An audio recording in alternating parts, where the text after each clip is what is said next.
Welcome to the Winning Edge Investments Podcast. Winning Edge Investments provides industry-leading horse racing and sports betting tips, ratings and education, enabling you to invest intelligently and treat your betting like a business. Go to www.winningedgeinvestments.com to learn more about how you can start to supercharge your betting bank immediately. Treat your betting like a business and invest intelligently with Winning Edge Investments. Welcome to the Winning Edge Melbourne Cup podcast. We're joined by Luke Murrell, Director of Australian Bloodstock, who won the race with Protectionist in 2014. Peter Lawrence, who's a pro punter and owner of Incentivise. And Dean Evans, who tipped Twilight Payment at 30-1 last year into members, and that was on the Betfair Hub. And in fact, he's tipped the Melbourne Cup winner to members 3 years in a row, all at double-figure odds. So welcome, guys. How are you all? Good, thanks. Yep, going well. Yeah, good, thanks, Brad. Different race this year with less of international contingent. Let's start with your overall thoughts on the race and the kind of horses to look for. Start with you, Luke. Righto.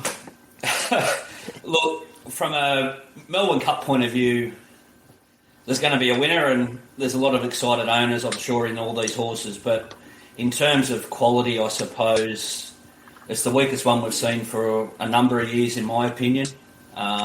It's pretty poor, to be honest. There's a lot of horses here that wouldn't start favoured on a Saturday, let alone be a chance in a Melbourne Cup. So there will be some value there to be had, I'm sure. But just a race this year.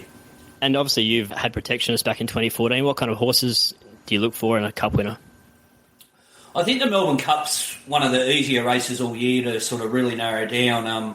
If you look back through history of the sort of any horse that really runs top three, Bart Cummings first alluded to it, and he was always keen they had to have 10 kilometres in their legs or 10,000 metres. So, and if you go back through the last 15, 20 years, if you haven't had that, you've almost been no chance of being a winner, with the exception of those particular years where they've gone particularly slow early and it's just been a 400-metre sprint home. So traditionally, if you look for horses that are the fittest horses with the most miles in the legs, you're going to go very close to finding the winner.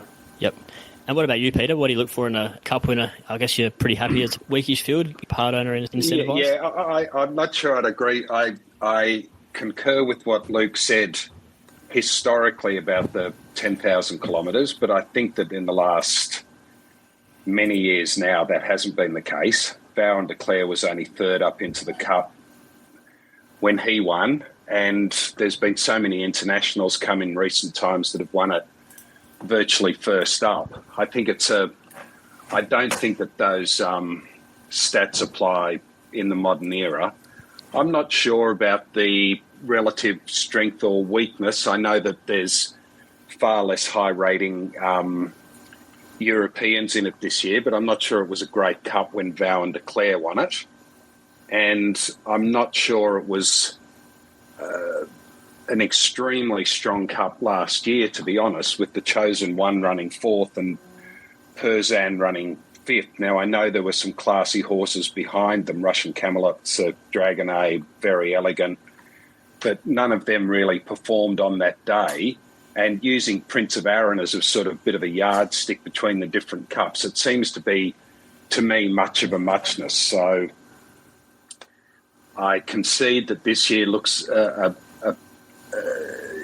there's a very long tail this year. There's no doubt about it. And I concede with what Luke was saying. It's really like a Saturday open class handicap with a few high class horses all right at the top of the weights there. I guess that once you get down past numbers 4 or 5, you're really looking at some pretty just regular Saturday open class handicap horses, which would probably suggest that the winner will come from the peak of the weights. Let's hope so. What about yourself, Dean? Do you agree with that? Yeah, look, it's not a vintage cup, but it sort of reminds me more of the old style cups. Certainly with the long tail, I reckon there's half the field you can pretty much put a pen through pretty confidently, which helps if you're taking sort of trifectas and exotics. In the past, I've sort of honed in particularly on the internationals, but this year there's certainly some question marks over the ones that have come through.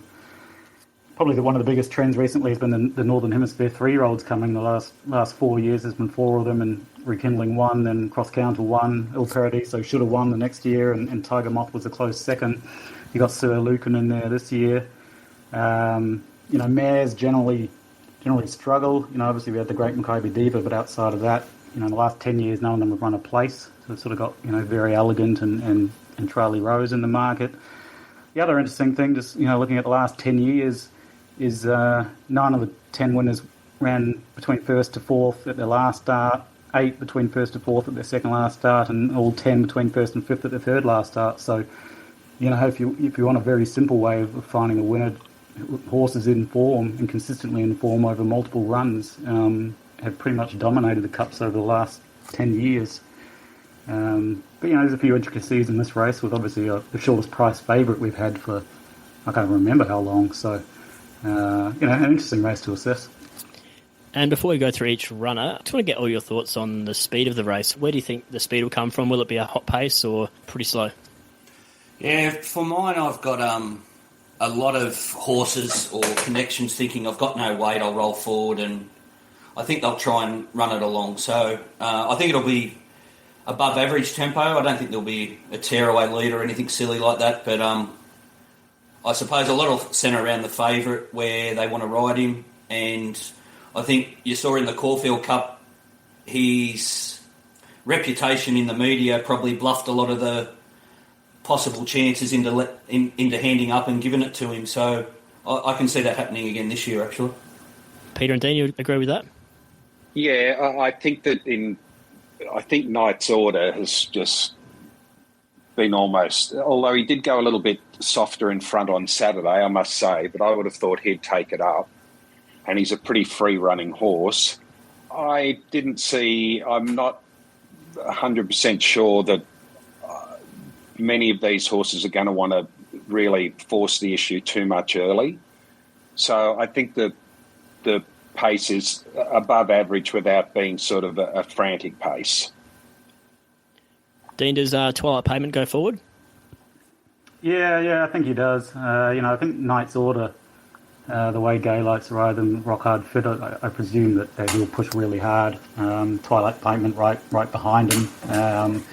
And I'm assuming, Peter will know more, but I'm assuming they'll want to just be really positive on Incentivise like they were in the Caulfield Cup and take bad luck out of it, depending on the speed of the race. So, from an owner's perspective, I think a lot of time spent on the map and the jockey's perspective, but from a race perspective, I generally don't spend a lot of time on the map because sometimes you think they'll go slow and they go quick or vice versa, and really over 3,200 I'm interested in the form lines and their class and the historical profiling rather than the speed map.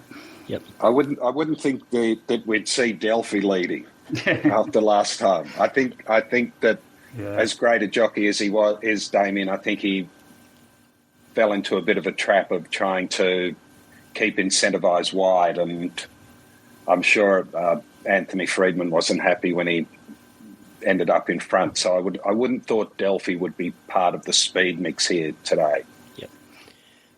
All right, let's go into each and every runner. We'll start with number 1, Twilight Payment. Dean, we'll let you have first crack here as you tipped him last year at 30. So has he got a chance this year? Yeah, look, from a form perspective, he's surprisingly coming in here in equal, if not better form than last year. He sort of won the same race 2 starts back that he won last year, although he won it by 8 lengths last year and won it by sort of 2 lengths this year. And he ran third in that race last year before the Melbourne Cup, and this year it was upgraded to a sort of 900k race and had Sunny Boy listed in it. He was a pretty good stayer and he was a close second. So, he seems to be going as well, but he's a 9-year-old this year and he jumps 2.5 kgs in weight up to 58 kgs, which has proven a difficult weight for the vast majority of horses to carry. He was the first 8-year-old to win it last year since 1938. And 9-year-olds never won it. Red Coyote managed to run second, but I just think he's got a bit of history in the weight against him. So I'd be saying he's a place chance at best, but he's going well enough to run a race. Yep. Peter, Luke, any thoughts on Twilight Payment?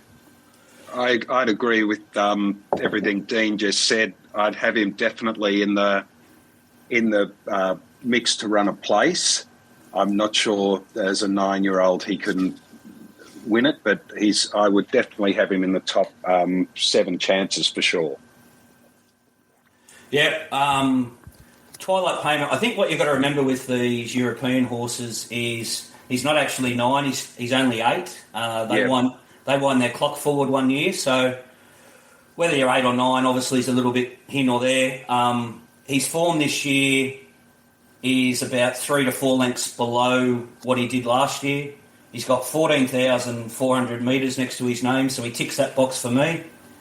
And the only run you could have him on since the Cup is his last run, where they went really fast. He carted the field up and hung on okay, but it was a pretty stock standard ordinary race. So that rating still gives him half a chance here, but I think he's the horse that could really undo the favourite. He's a horse that is a free-running horse. They didn't ride him like that in last year's Cup. It was quite slowly run, and that was a negative for him, yet he was still good enough to win. So if they adopt his normal tactics, which wouldn't surprise me, he is the horse in the race that could be the tearaway leader and really make it a proper staying race. And it wouldn't surprise me if Lloyd employed those tactics this year. Peter, as a part owner of Incentivise, is that any concern for you? Oh, music to my ears right there. No, look, you could be right. He certainly didn't go along at a fast pace of his previous 2 Cups. It'd be interesting with Lloyd only having the couple of runners this year. I wouldn't have thought Lloyd would be telling the jockey with 58 kilos to go mad out in front. I would have thought he'd be more likely to try and sit behind Gay's horse, but you never know. I don't think a fast pace is what would bring Incentivise undone. If it was 2,600 metres, I'd say, well, a fast pace won't bring him undone. That's playing right into his strengths. But the thing with this horse is he only carries 58. His last couple of runs he's carried 63.5 with the vest. So he actually drops in weight, and those European horses just naturally carry big weight. So I don't think that'll worry him. Agreed. Yeah. All right, on to number 2, Incentivise. Peter, you got the floor here as a part owner. How far does he win by? Well, like I said before, if it's 2,600 metres or 2,800 metres, you'd go, well, he's an even money chance. I'm certain that Flemington and Eagle Farm suit him a lot better than Caulfield does. You notice when he came out down the side there at Caulfield, he hit a bit of a flat spot and took a bit of getting going to get around that turn. And at his 2,400 metre win at Eagle Farm and also at Ipswich, both times, on the point of the turn, there was a bit of concern there. But once he can flatten out and get going on the straights, look, forget about whether I'm a part owner or not. I've never seen a horse run those sort of times at the end of such long distance races and win by so far. So it's just a matter of I think it's just simply a matter of whether he can produce that rating from last start over 3,200 metres. I would. There's nothing that he does that suggests to my biased vision that he won't. And I think that Flemington's just the ideal track for him. So I think he's got to be clearly, the clear-cut favourite. Where's the perfect spot in the run for him? I'll do a Chris Waller. You just want to have him ridden where he's comfortable. Look, he certainly just did everything right the other day, and getting away from those weight for age races, and he certainly settled well, and I don't think he has to be up near the lead or necessarily. I think that Brett Prebble has a lot of different options there with him, and especially drawing wide. The one thing Obviously, I would have loved him to draw between 8 and 12.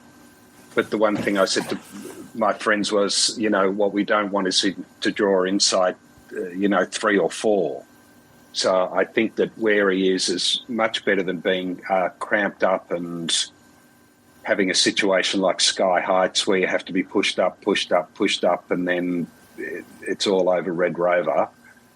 So I think he's got plenty of options there, and he's a very adaptable horse. We've seen previously, like that first win at Eagle Farm when he won the 1,800 metres, he got back and made a mid-race move, and I think there's a lot of options for him. Yep. Dean, I'm sure he'd be looking for value in the race. Is there a case to get him beat? The way I like to bet, I hope so. But he's a hard horse to knock, isn't he? It could be pretty hard track at Flemington, but any horse that can handle Eagle Farm, the way it's like concrete at the moment, and he bolted in both his runs there. So the hard track's not a concern. He did it on a brutal tempo in the Turnbull. That was just such an impressive win when they ran, sort of 9 lengths above benchmark for the first section, and he led all the way. And he trounced them in the Caulfield Cup. So from a horse perspective, I just can't knock the horse. From a stats and history perspective, if you exclude the Great Mackay Diva, nothing's won this race above 56.5 kg since Golden Black in 1977. That's quite a long time ago. The last 10 years there's been sort of 20 runners with 57 kgs plus for only 2 place getters. So there's that. 56 runners in the last 10 years have had equal or more weight this start than their prior start for no winners. So I'm trying to find some sort of historical reason to get him beat, because on ability he's certainly the one to beat. But at the end of the day, it's a Melbourne Cup. It's 3,200 metres. It's a fair way to go. He's had only the 3 runs, which I think is okay. But he's had a tough run in the Turnbull and in the Caulfield Cup. I think ultimately the horse has to fail for something else to beat it. I think if he runs to his maximum peak ratings, then he wins, and that's why he's $2.50. Yep. But he's got to beat a bit of history. That's certainly the case. Yep. Luke, your thoughts on the favourite? Look, I'm counting his Queensland form as miles in his legs because he would have had next to no break. So he's got the most miles in his legs of any horse into the race, which is very interesting for an Australian horse. I'm like Dean. I thought that Flemington win was just off the charts, and I thought the Caulfield Cup was very average. Sectionally, he was poor home from the 1,200 home. When you compare him to, say, a 3-year-old like Gunstock, he had him covered obviously well and truly, but you would argue that was probably one of the weakest Caulfield Cups we've ever had, with the only chance not backing up within 7 days. So I think that flatters him. On all my ratings and everything, I've got him clearly on top. I think he wins, but it won't surprise me if he's gone at the 400 either. He didn't do enough in that Caulfield Cup as your main lead-up to say he's the flashing light from a Melbourne Cup point of view. And for those guys that like something a bit wider, I think this might be the year that you can get something out of them. I'm going to jump in there as a form analyst. I can't agree with that. I thought his Caulfield Cup win was equal to his best ever run, and I would have said that his second best run was the 13-length win at Eagle Farm. So I'm not sure it was. I'm not sure it was as weak a cup as you think, and I thought that was a much better run. Look, he was great at Flemington because he went so fast and he destroyed Very Elegant and Sir Dragonet, who were both riding against him. But I think beating Young Werter by a half a length at set weights and penalties in the Turnbull wasn't nearly as good as winning by, I've got 3 3/4 lengths in the Caulfield Cup. I thought he made a significant step forward into the Caulfield Cup. And I think you've underestimated that form. Yeah, right. Can I ask quickly, Peter, how you got involved with all the big boys there, Bray and Aussie Kier? Did you have an association with them, or? I got involved after he won the first of those races at Eagle Farm, where by complete chance Anthony Allen got caught back in the field, and then he made a sweeping run around them to go to the lead, whereas previously he'd always been ridden right back off the pace. And I think that day, like, it was just an incredible stroke of luck that we were able to see what happens when he's ridden on the speed. And I know that on that day at Eagle Farm, he ran his last, after being caught 3 and 4 wide for the first half of the race and then going forward, he ran his last 600 metres, I think only just at like a fraction, 0.2 or 0.3 of a second slower than the Lightning Stakes did in the 1,000-metre race. Yeah. So that to me was just something really extraordinary. So I actually tried to put a little group together to buy him, unaware that the Peter Moody camp were doing the same thing. And unfortunately, my camp fiddled and Rome burned, and Peter got in there first, but it all worked out well because Steve Tregear very kindly allowed me to come in as well. So that was great. Yeah, well done. Yeah, I think you use a ratings win database too, but something I haven't seen very often is his win at Caloundra, 2 wins at Caloundra, win at Toowoomba, and 2 wins at Eagle Farm. I've got him the top-rated horse of the day in all of those wins. Yeah. So he certainly had some amazing figures all throughout that prep.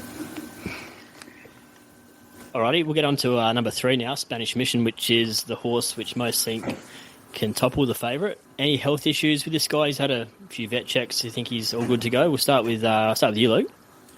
Yeah, look, on his form overseas, this horse, if he bought his overseas form, he would win the race by 4 or 5 lengths. He's got the favourite well and truly covered, but you can't back a horse that's got a tendon issue. He's not going to let down at Flemington. I'll be amazed if he even starts the race. So if he does, I think he's none. But if you're going off pure numbers, you only want to back him. Peter, that would be music to your ears? Well, a little bit of music, not quite what I wanted to hear. I'd rather he wasn't there, to be honest. But I think you'll get your wish. The fact that he didn't make the plane to come for the Caulfield Cup because he'd had the issue has got to be a big negative. Failing the vet check twice this week leading up to the race has got to be another big negative, you would think.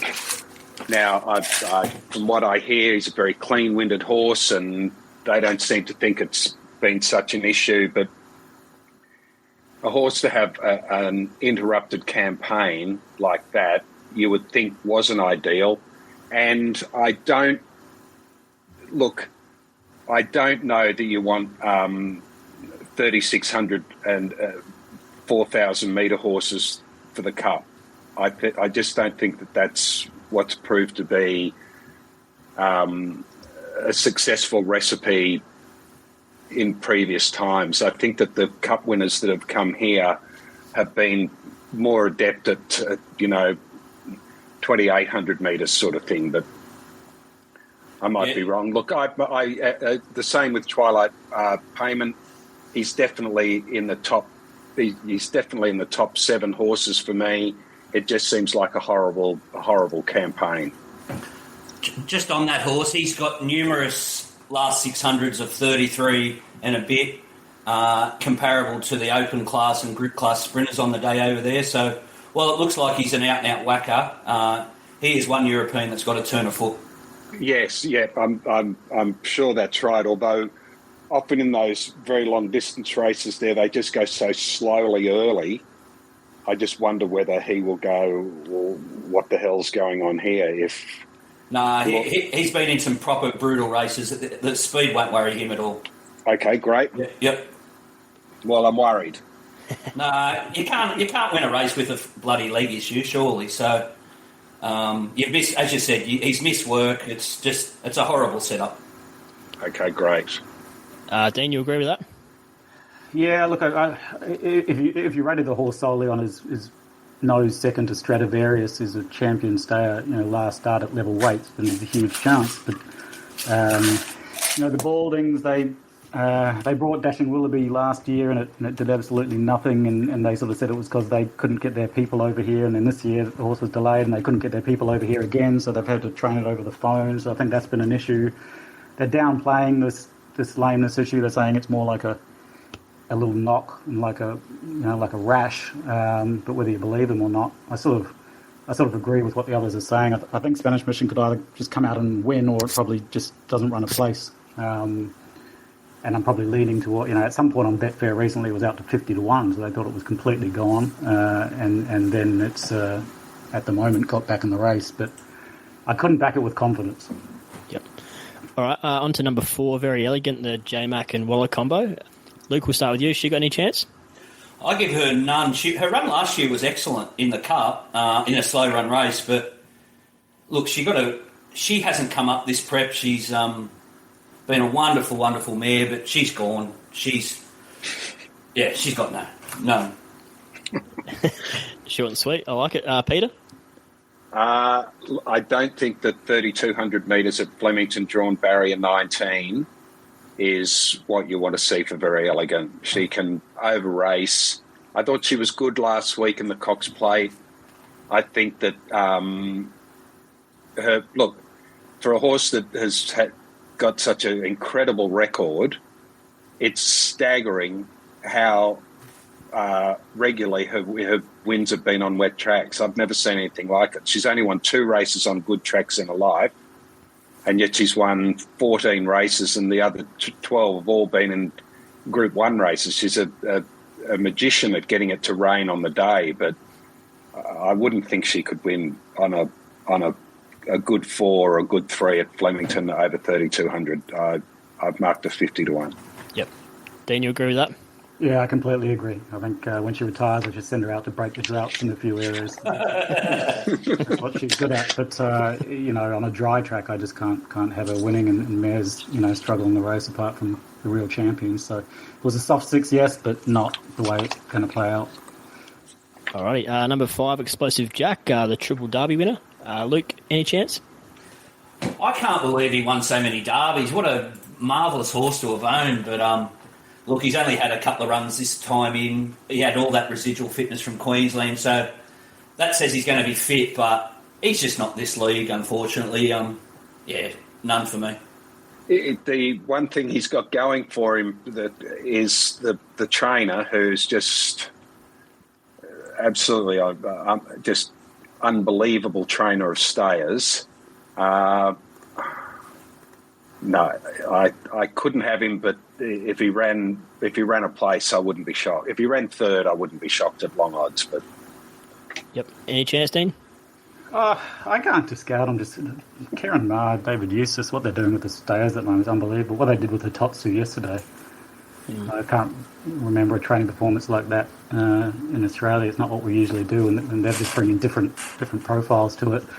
I didn't really like the horse as a 3-year-old, but he just kept winning those derbies. I thought his Turnbull run, he was shaping up well. I thought he looked good there, and then I sort of thought he had a hope in the Caulfield Cup, and like a few of them, he just kind of was, just didn't show up. Maybe the shifty track, I think, just sort of did a few of them undone, and Barrier 1 definitely didn't help. I can't discount him just to train a jockey combo and the fact that he can stay. In a race where there's a lot of them just have no hope. I sort of think he could be thereabouts. Number 6, the Chosen One. We'll start with you, Dean, after you've backed this guy a few times. Yeah, I'm a fan of the horse. I'm a fan of the trainer. We've had a lot of success in these staying races with Murray Baker. Look, he's run 2nd in the Sydney Cup. He ran 4th in this race last year. He charged home for 2nd in the Herbert Powell. The sectionals were very, very impressive that day. He ran the quickest last. From the last 1,200, the last 800, last 600 of the day, everything. So I thought he was going really well. And then he was flat in the Caulfield Cup. He has the ability to really mix his form. So I don't sort of get too concerned when he puts in a flat one. He ran 4th in the race last year, and there aren't those overseas sort of raiders that we think are going to do anything this year. So as a result of that, I think he's not out of the race. Yep. Luke, your thoughts? Yeah, none for me. He's got 8,200 metres into his name. I agree with Dean. I reckon probably the best trainer in the race in terms of stayers, but yeah, none. Peter, do you agree? Yep, I've got him 100 to 1. Alrighty. Easy. Number 7, Delphi. You again, Dean? I think he won a Group 3 over 2,800. Again, he was sort of shaping up all right. He seemed a bit of a grinder. He was second in the naturalism. He won the Herbert Power. I thought the chosen one was more impressive than him in the Herbert Power. And then again, another one who just sort of flopped in the Caulfield Cup. Again, a decent trainer. And again, sort of the Aussie horses, I think he's sort of that third one that just, I think, went a lot worse than expected in the Caulfield Cup, but is better than that. So he's not the worst of the Aussie horses, but he's not one of my favourites. Peter, do you think he'll challenge Incentivise for the lead again and try and No, keep him undone? I don't think they'll be doing that. But look, for a horse that was 9 to 2 in the Caulfield Cup, he is definitely, in my eyes, over the odds here.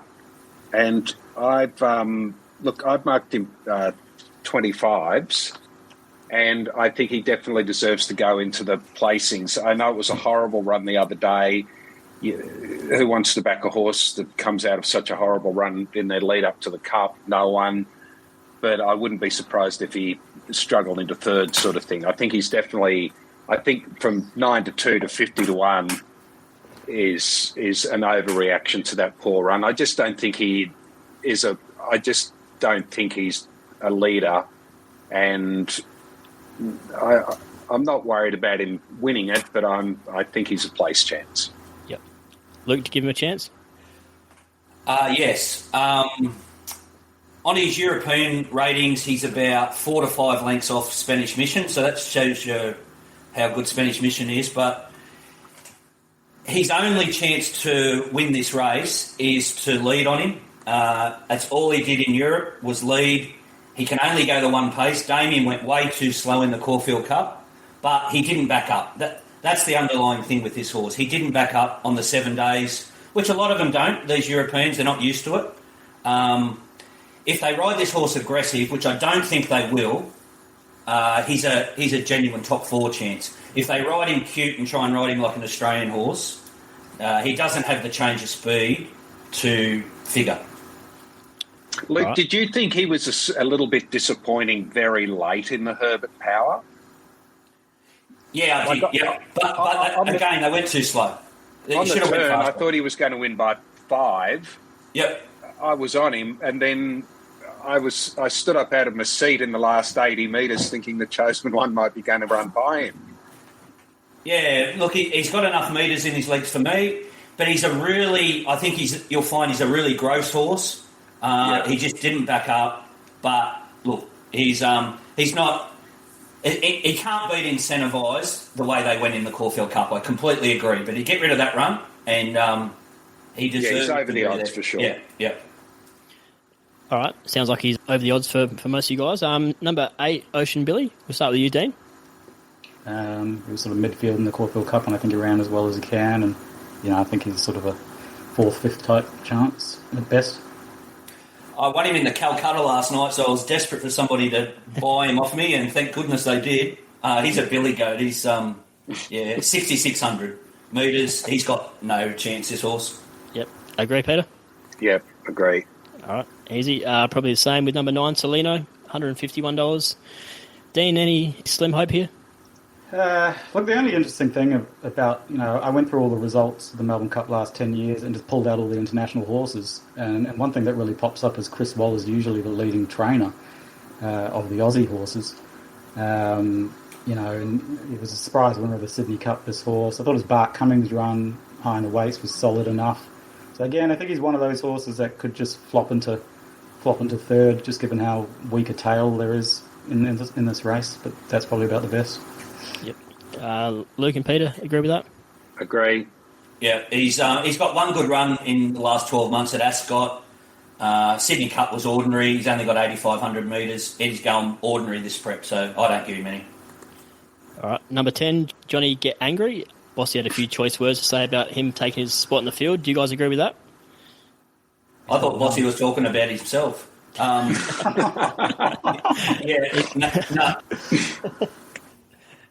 None. None? No. No. No. Easy. Alrighty, Bossy was right then.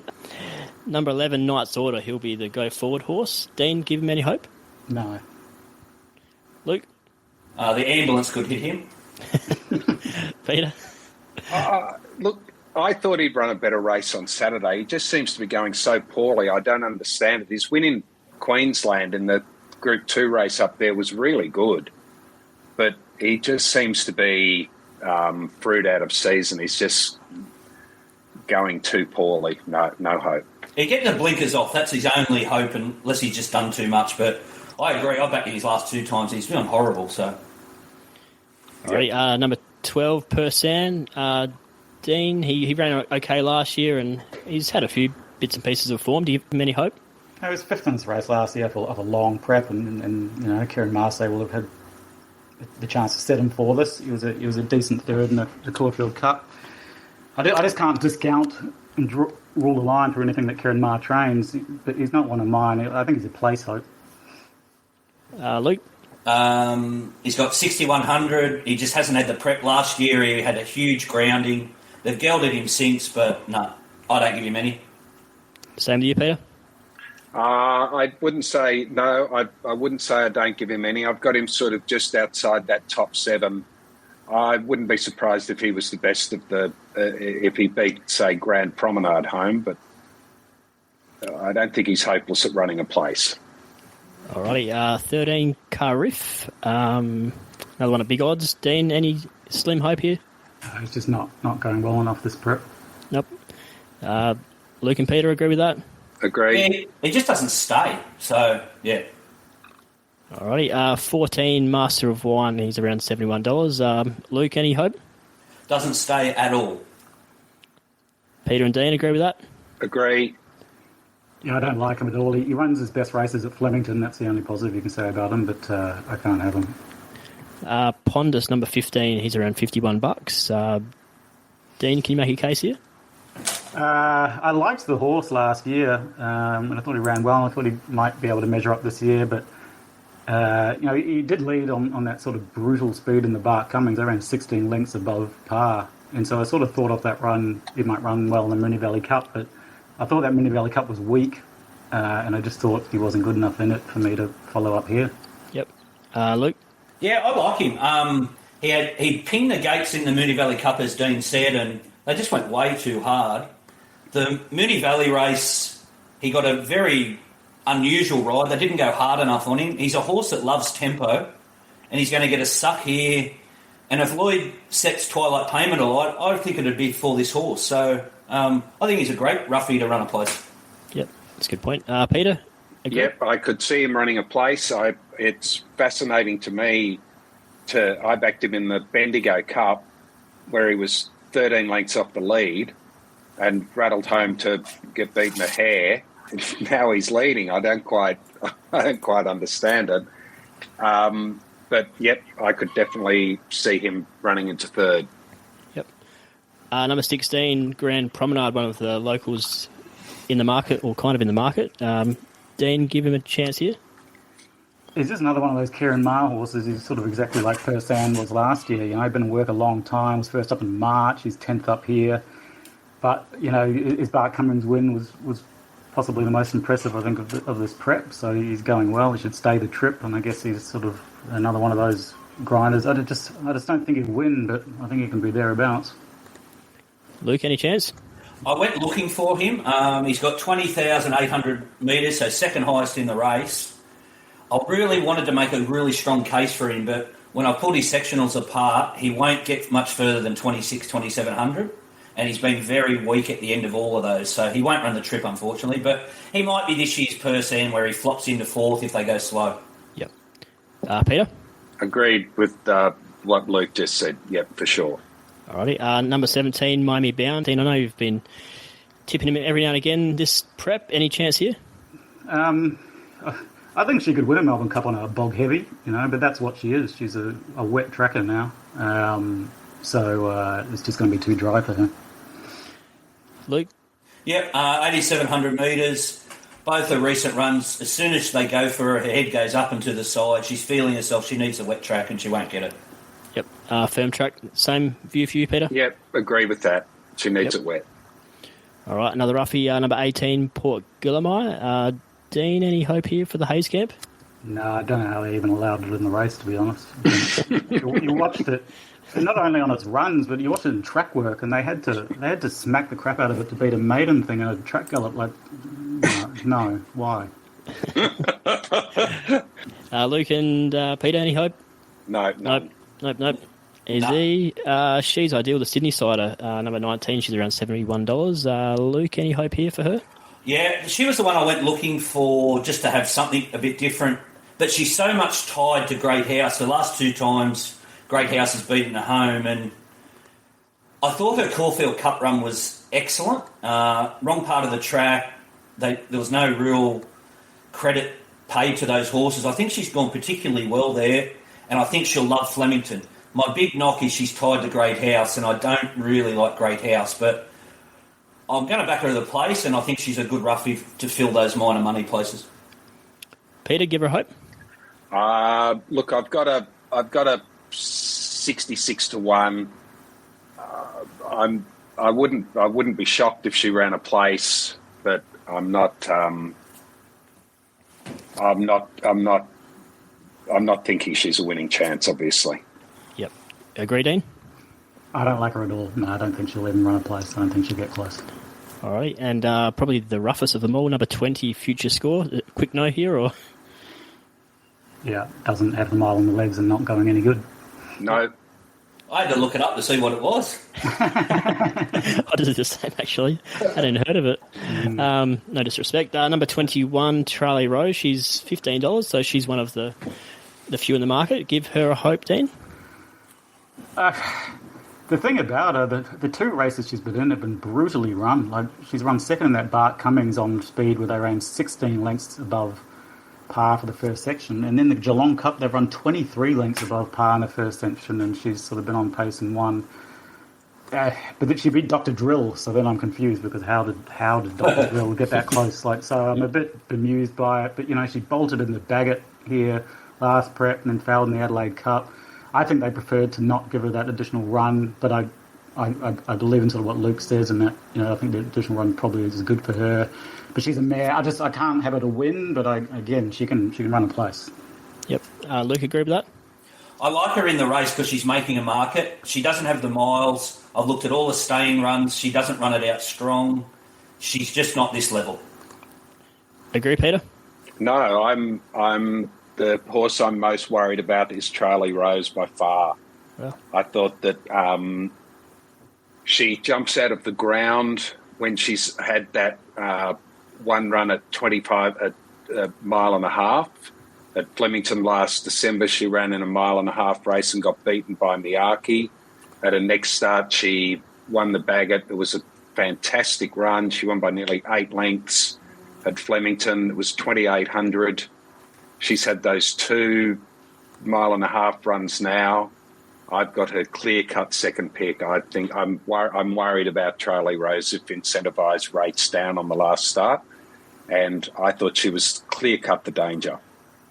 Interesting. All right, good hope there. Number 22. But I feel very buoyed by Luke hating it. That's made me feel much more relaxed. Well, her sectionals are putrid at the end of those proper staying races.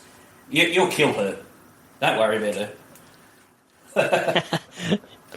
All right, number 22, Floating Artist, around $19 for the Maher Eustace camp. I don't know how he got beat last start, but he did, and he's in the race. Dean, any hope? Well, good on the stable for sticking with the jockey. Yeah, For me, I was surprised by that. Me, for me, twice, shame on me. I'm not sure. I just don't think he's a 3,200 metre horse, and I think that Moody Valley Cup was weak. So I sort of, again, I think he's a place chance just because of the Kerrin Maher factor, but he's not one I think is going to win. Agree, Luke? No, I've got him the danger to the favourite. I agree the Moody Valley race was weak.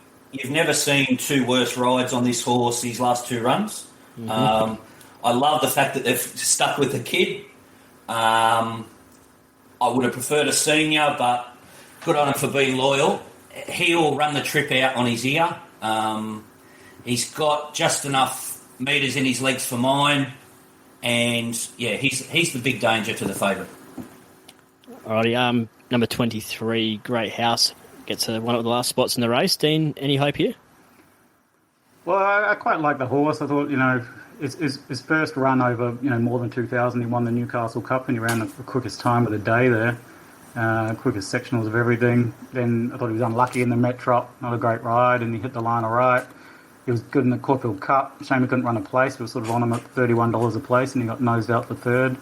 And then he won the Hopham. I don't mind him. He's a Chris Waller horse. He's got the miles in the legs, and he's the type of horse that I think for the Waller stable can run an okay race here. Give him a hope, Luke. Look, I sort of give She's Ideal a hope, and I just keep coming back to he keeps beating her, so I have to. Against that, he beat my horse yesterday, who is nowhere near this league. He had a PR yesterday on a fast tempo. They just don't win off that 3-day backup, especially these European horses. So I'm against him, but it wouldn't surprise me if he flopped into third or fourth and knocked a few people out. I thought he was good on the weekend. I thought he was good in the Caulfield Cup. And I definitely would have him again in the top 7. I can see him running a place. It'd be, like we've said so often, Incentivise would have to not turn up to not beat Great House on the Caulfield Cup run. Alrighty, on to the last one, number 24, Sir Lucan for the Waterhouse bot team. I'm hoping you guys give this guy a chance because I'm on it $81. So, Luke, what do you think about this one? Yep, so his European ratings are about 4 to 6 lengths off Spanish Mission. He obviously drops to 50. The form that on paper this year is terrible. In a normal year, he'd be running to run 12th or 13th, but look, he might run 5th or 6th. He's a big doubt at the trip, and I think he's a pack animal, to be honest, just the way he races. He gets his head up and he doesn't want to go past him, and there's not a lot of desire there from the horse. Well, that's not what I wanted to hear, but Dean, can you give me any confidence? Yeah, well, I was hoping for a better push from Gay, and she was usually very buoyant, but she sort of said he's a bit small and he'll probably be better next year. But the push for him, I'm on him in the futures as well, just because he's looking for those Northern Hemisphere 3-year-olds, and in the last 4 runs they've had 2 winners, an unlucky third and a close second. So on that, I think he's a chance. I can't sort of leave him out just because I think they profile so well, and Gay knows how to win this race, and so does Glenn Boss. But I'm not getting positive vibes about him. Yep, there's a bit of a worry when Gay's not upbeat about a horse. Yeah. Yeah, look, I'm not sure he's got the right form coming out of those British races to be competitive here, but I'm mindful of what a great trainer Gay is. And yep. All right, guys, we've gone through all 24 runners there. Now it's time to give your tips and a bit of a betting strategy for the race. We'll start with you, Peter. Well, clearly I've got Incentivise on top. He only has to reproduce that Caulfield run last start and he should be winning. I'm very scared of Charlie Rose. I think that she's just had the great preparation, and I'm disagreeing with Luke about her run at Flemington that day. And I thought that there was a bunch of horses you could put in for third. Twilight Payment, Spanish Mission, Great House, and include some of the longer price ones that we've been through from the Maher and Eustace camp. But really, I think that it's Incentivise's race to lose. My betting strategy in the race would be to take Incentivise to win, to take Charlie Rose to run second, and look, it wouldn't be a totally mad idea to take the field to run third, because history's shown in the Melbourne Cup some very odd horses have managed to struggle their way into third. So that's where I'd be going. All right, mate. Well, best of luck with him. Definitely looks like the horse to beat, so fingers crossed for you. What about you, Luke? Yeah, I agree. If Incentivise shows up, he's the horse that wins by 5, or he's gone at the 400 for mine. So I bought him last night in the Calcutta, so I'll be cheering. But I think the two dangers are Floating Artist and Pondus. both horses will run the trip for me, and I think both horses come from different form out of that Caulfield Cup. I think it's a bit of a sus race, and like I said, a Spanish Mission drives me at all, but I just can't have him off the setback. You're going to get anywhere from $2.80 to $1.80 on the favourite, so I think the average punter, they'll get a run out of Floating Artist or Pondus at bigger odds and probably more a place bet. I think it's a race you've got to go looking for horses and back them a place, and if the favourite wins, credit to him, and if not, well, you're a chance, Yep. Alrighty, bit of value there. Dean, your thoughts? Usually I'm with the internationals in the Cup, but this year I just have to take a set against them. And I think then really you just got to make a decision. Do you back Incentivise and cheer him home, or do you bet around him? I think with some of the prices, there's actually opportunity to just back a few for small stakes and even save on Incentivise. So, I'm looking at the likes of Explosive Jack, The Chosen One, Delphi, Grand Promenade, Great House, Sir Lucan. They're all, we're between sort of 26 to 1 and 60 to 1. You have a little bit on them, you can still save on Incentivise, and I think I've got the race covered. Lovely. It's a very interesting thing this year. Even 15 years ago, I would be certain that Incentivise would pay $3.50 on the totes.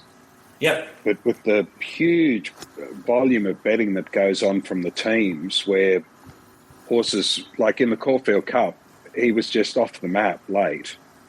And we saw in the Derby yesterday, I would have said guaranteed he'll pay $3.50 on the tote.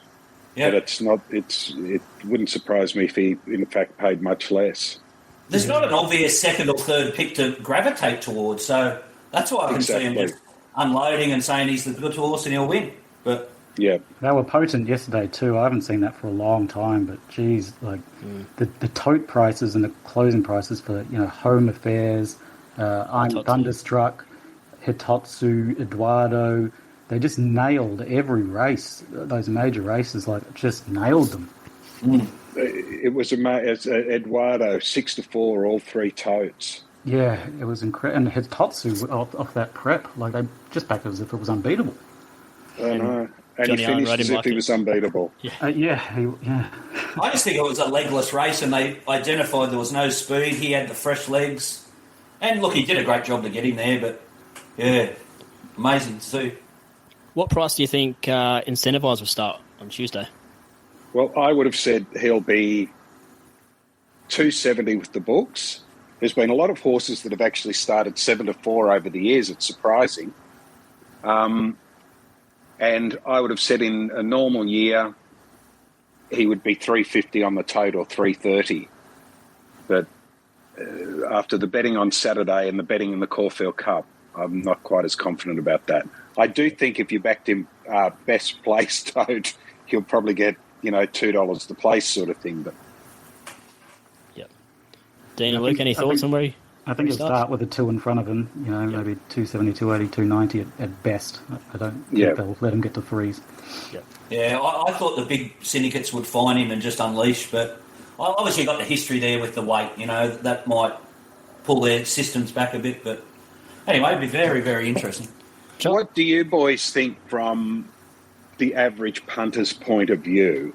Do you think that there's more interest and excitement for the average Australian once-a-year punter just betting on the Australian horses? Or do you think that the lack of... See, I think it's great that we have some internationals, but I think in recent years where we've had 6 or 8 runners that people don't know the form for has probably been a turn-off for turnover. Yeah, I agree with that. I think there's more excitement. I think Incentivise too is a great addition. I think if Incentivise wasn't there, geez, it would be a low race. And people would be having a bet, but they'd be like, "What do you do?" I think Incentivise really brings that excitement because either people are just going to be, "I'm just going to back this thing. It's won 9 in a row. Let's go," or they're just looking to get it beat because they're seeing all these juicy odds. So I think it's really going to help turnover having it in the race. Odd thing, if you go back and watch some of the cups from 10, 15, 20 years ago, you'll be really struck by how spread out they are when they hit the line. There's these huge gaps and they come in like Brown's cows. We might see that on Tuesday. I think we will. Some of them will struggle to finish. If Incentivise wasn't in the race, there would be a lot less interest. There'd be a lot of semi-punters who wouldn't even watch the race. But he does create some interest, which is handy in a pretty low race. Yeah. Well, let's get in there next year as well. Why not? Well, if you're going to be there next year, you want to hope you've got 59 because this is his year, this is he gets every tick here. So good luck with him. I hope he does well for you. Thanks very much, guys. Thanks again, guys, for joining us and great insights for everyone. So best of luck on Tuesday and best of luck, Peter, with Incentivise. Thank you. No problem. At Winning Edge Investments, our team of highly skilled expert analysts and full-time professional punters review the data, crunch the figures, assess the best betting opportunities, and deliver them to your phone via our app and your email inbox in real time so you profit. Go to www.winningedgeinvestments.com. Look at our membership options, make your choice, and enter the promo code PODCAST to receive a special 25% discount on your first membership just for listening. That's PODCAST in capital letters for a 25% ongoing discount on your first membership. Treat your betting like a business and invest intelligently with Winning Edge Investments.